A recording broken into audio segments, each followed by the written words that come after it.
साथियों नमस्कार, स्वागत है आप सभी का आपके अपने YouTube प्लेटफॉर्म पर। 13,000 प्लस शिक्षक भर्ती लोकसभा से ऑफिशियल अपडेट क्या है, पूरी खबर वीडियो में बने रहिएगा तो पूरी जानकारी आप सभी को समझ में आएगी।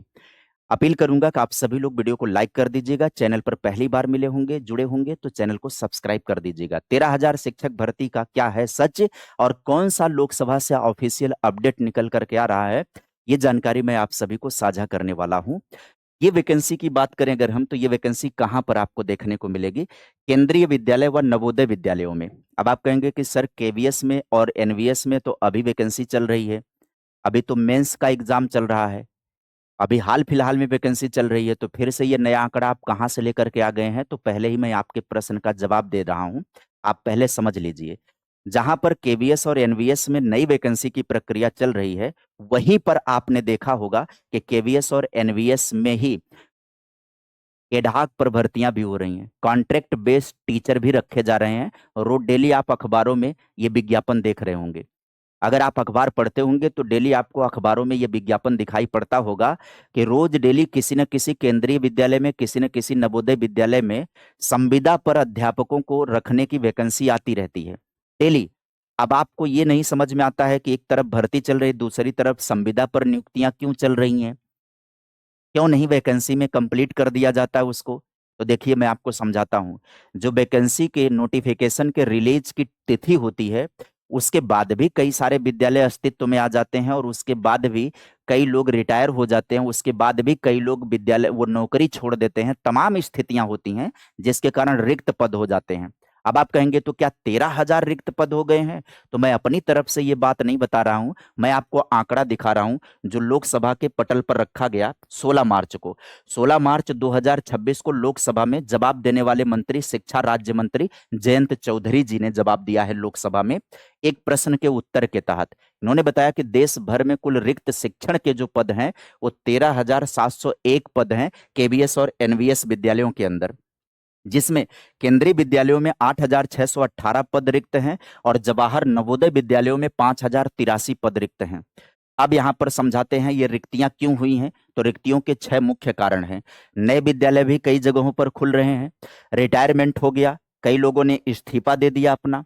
केबीएस में ये स्थिति रहती है, केबीएस के अंदर ये इस्तीफे की स्थिति बनी रहती है, क्योंकि जिनको अपने स्टेट में नौकरी मिल जाती है या कहीं और नौकरी मिल जाती है वो छोड़ देते हैं। क्योंकि यहाँ पर आप सभी को पता है कि देश के कोने कोने में जाकर के ड्यूटी करना होता है, पढ़ाना होता है, तो कई लोगों को परिवार से या घर से बहुत दूर रहना पसंद नहीं होता है। तो वो एक मौके का इंतजार कर रहे होते हैं, अगर उन्हें कहीं पर ऑप्शन मिल जाता है तो वो हट लेते हैं। इस्तीफे की बड़ी समस्या होती है। कई जगहों पर स्कूलों का क्या कर दिया गया, अपग्रेडेशन कर दिया गया है। कई जगहों पर प्रमोशन कर दिया गया, निचले पदों से ऊपर प्रमोट करके चले गए। प्राइमरी से चले गए कहाँ पर, जूनियर में, यानी टीजीटी में। टीजीटी से कई जगह पीजीटी में प्रमोट कर गए, पीजीटी से और बड़े पदों पर हो जाता है। कई जगहों पर ट्रांसफर हो जाता है, लोग ट्रांसफर करवा लेते हैं पुराने होने के बाद, तो जहां से ट्रांसफर हो जाते हैं वहां पद रिक्त हो जाता है। तो ये तमाम तरीके से पद रिक्त हो जाते हैं। और आप देख रहे होंगे कि इन दिनों इन रिक्त पदों पर लगातार जो है कॉन्ट्रैक्ट बेस पर नोटिफिकेशन आता रहता है कि फला केवीएस में वैकेंसी है, फला केवीएस में संविदा पर टीचर रखे जा रहे हैं, ताकि शिक्षण व्यवस्था सुचारू ढंग से संचालित रहे, कोई उसमें दिक्कत ना आए। लेकिन ये विज्ञापन आने वाले समय में देखने को मिलेंगे, अखबारों में ये खबर आपको दिखाई पड़ी है। अभी 1-2 दिन आप वेट करेंगे ना, तो ये ऑफिशियल जो इन्होंने लोकसभा के भीतर इन्होंने प्रश्न का जो जवाब दिया है लिखित तौर पर, वेबसाइट पर लोकसभा के जो ऑफिशियल प्रश्नोत्तर का कॉलम होता है उसमें ये नोटिस आपको दिखाई पड़ जाएगी। फिलहाल इसमें क्या बात है, केंद्रीय विद्यालयों और जवाहर नवोदय विद्यालयों में देश भर में 13,000 से अधिक शिक्षण पद रिक्त हैं। इसके अलावा सीबीएसई कक्षा 10 और कक्षा 12 की बोर्ड परीक्षाओं के दौरान, तो वो तो अलग बात है, यहाँ पर आपको जानकारी देते हैं। यह जानकारी शिक्षा मंत्रालय ने सोमवार को लोकसभा में दी। क्या बताया? केंद्रीय शिक्षा राज्य मंत्री जयंत चौधरी ने एक लिखित प्रश्न के उत्तर में लोकसभा में कहा कि केंद्रीय विद्यालयों में 8,618 और जवाहर नवोदय विद्यालयों में 5,083 शिक्षण पद रिक्त हैं। नए विद्यालयों के खुलने, सेवानिवृत्त और इस्तीफे, कर्मचारियों के पदोन्नति, स्थानांतरण, कर्मचारियों के किसी अन्य विभाग में लीन होने और विद्यालयों के उन्नयन के कारण रिक्तियां उत्पन्न होती रहती हैं।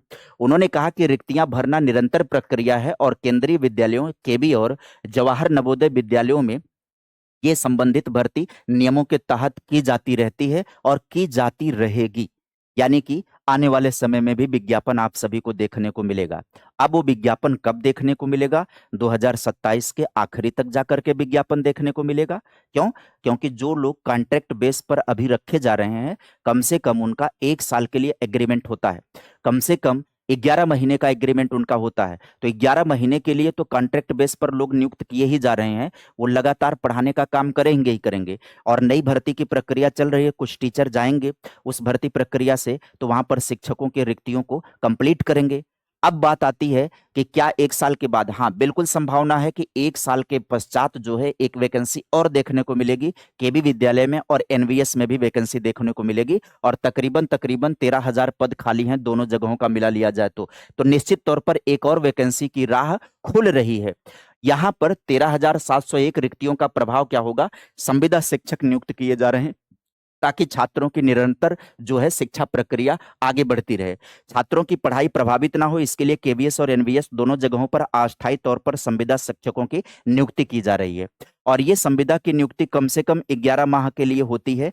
तो अभी जो है सत्र शुरू होने से पहले ये नियुक्ति की प्रक्रिया कंप्लीट हो रही है। इसलिए आप लगातार अखबारों के माध्यम से खबरें देख रहे होंगे कि कॉन्ट्रैक्ट बेस पर टीचर की नियुक्ति की प्रक्रिया चल रही है। 11 महीने के लिए ये नियुक्त होते हैं। इस दौरान 11 महीने की नियुक्ति ये इसलिए होती है कि इस दौरान ये वैकेंसी हो जाती है। इस दौरान केवीएस विद्यालय और एनवीएस जो है मिल करके विज्ञापन कर लेगा, भर्ती की प्रक्रिया कर लेंगे। थोड़ा बहुत हो सकता है विलंब हो, यदि विलंब होता है तो 11 महीने का और एग्रीमेंट कर लिया जाता है, नए लोगों को बुला लिया जाता है, नया एग्रीमेंट इन्हीं लोगों का कर लिया जाता है। इस तरीके से मेंटेन तो चलती है व्यवस्था एग्रीमेंट के आधार पर, कॉन्ट्रैक्ट के आधार पर, लेकिन वैकेंसी है यहां पर, यह भी बात तय है जिसको शिक्षा राज्य मंत्री ने स्वीकार किया है लोकसभा के भीतर। तो उम्मीद है कि आने वाले टाइम में 27 के आखिरी तक जाकर के एक और वैकेंसी देखने को मिल सकती है। हो सकता है 28 में भी ये वैकेंसी देखने को मिल जाए। केवीएस और एनवीएस के अंदर ये वैकेंसी देखने को निश्चित तौर पर मिलेगी। तो उम्मीद करेंगे कि आप सभी को जानकारी पूरी तरह से समझ में आ गई होगी। अगर जानकारी समझ में आ गई होगी तो वीडियो को लाइक कर दीजिएगा। चैनल पर नए जुड़े होंगे तो चैनल को सब्सक्राइब जरूर कर दीजिएगा। आज के इस वीडियो के सेशन में बस बातें इतनी ही। मिलेंगे फिर किसी नए अपडेट के साथ नई वीडियो में। Bye bye, take care, thank you.